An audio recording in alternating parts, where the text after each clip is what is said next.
Chào các bạn, như vậy là cái trò chơi này về mặt cơ bản lối chơi thì chúng ta đã thực hiện xong. Thì bây giờ các bạn có thể thêm những cái âm thanh, thêm những cái âm thanh nhộn nhịp gì đấy cho cái trò chơi này. Thì ở phần âm thanh thì các bạn thấy là chúng ta có thể khi bắt đầu trò chơi thì chúng ta sẽ cho nó chơi cái âm thanh gì đấy luôn.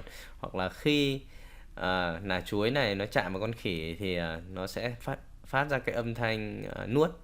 Hoặc là khi con bọ rơi vào con khỉ nó phát ra cái âm thanh gọi là đau hoặc kêu lên và kết thúc cái trò chơi.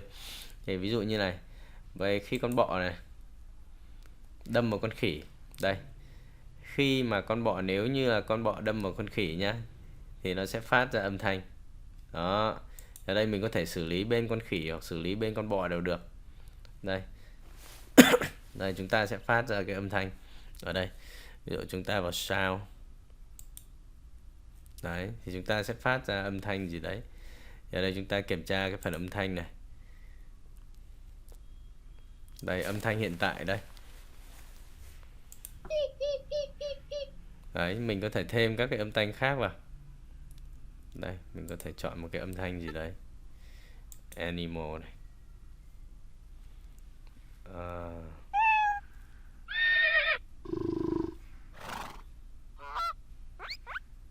Đây, rất nhiều âm thanh.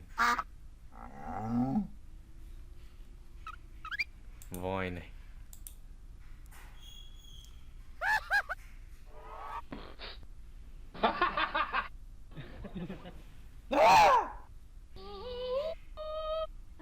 Two.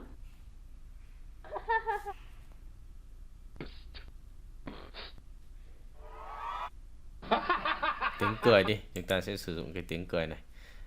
Đó, chúng ta sẽ quay về cái code này. Vậy mình sẽ cho play sound.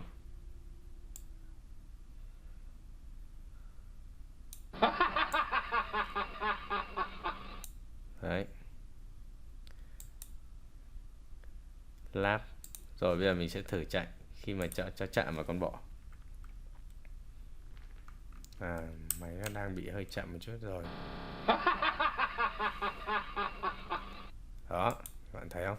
Còn nếu mà khi mà nà chuối mà chạm vào thì mình có thể thêm cái âm thanh vào. Đó, bây giờ mình sẽ thêm một cái âm thanh khi mà mình ăn được cái nải chuối.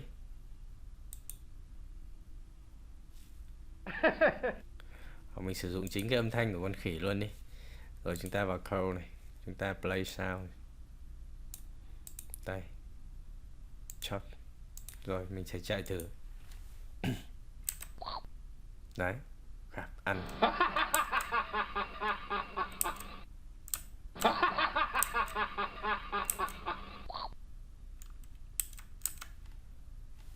Ok. Rồi chúng ta check lại này. Đó. Như vậy là trò chơi của chúng ta hoàn thành.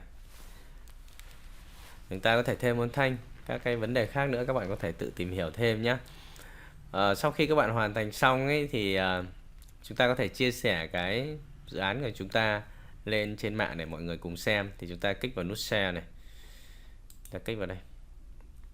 Đấy, thì ở đây các bạn sẽ ghi chỉ dẫn vào đây cho mọi người biết cách chơi. Ví dụ như là sử dụng đấy, phím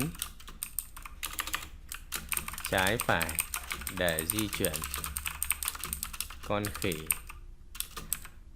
ăn chuối và tránh con bọ. Đấy, để hướng dẫn mọi người vào đây chơi cái trò chơi của các bạn.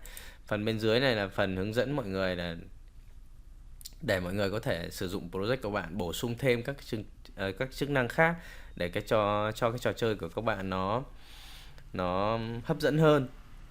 Ví dụ như ở đây mình bổ sung thêm là bổ sung thêm âm thanh nền.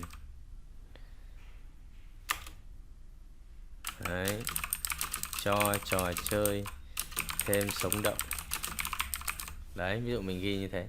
Rồi vậy là xong. Đây thì mọi người đều có thể xem của bạn, copy cái dự án của bạn về để chỉnh sửa và có thể bình luận được.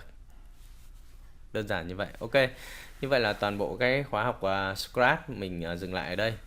với hai cái project mẫu. Một cái project thì mình đã đưa sẵn lên, còn một cái project thì mình có ví dụ cho các bạn, chính là một con khỉ nó bắt quả chuối và tránh con bọ. Thì nói chung là chỉ là cơ bản thôi để các bạn có cái nền tảng để phát triển lên. Đối với các bạn nhỏ thì hy vọng các bậc bố mẹ thì có thể tham khảo để hướng dẫn con. Cũng như con mình thôi, khóa học này thì tại sao mình làm khóa học này, mình cũng không có chuyên môn về lập trình đâu, nhưng mà vì mình đam mê, mình muốn dạy cho con trai mình về cái phần Scratch để con mình có thể thích thú hơn với cái môn học lập trình, cũng như là giúp con mình nó tư duy được cái tốt hơn khi mà tiếp cận một cái ngôn ngữ lập trình mà không cần sử dụng code. Một cách rất là trực quan như này sẽ giúp bé phát triển cái tư duy. Và vì là dạy con cho nên mình nghĩ là mình sẽ làm cái video này, thì hy vọng là với những cái bạn mà tiếp cận cái khóa học này cũng cảm thấy thích thú với nó và phát triển hơn, và có thể làm ra nhiều cái trò chơi hơn, tăng sự thông minh của bản thân lên. Ok, chúc các bạn thành công. Bye bye.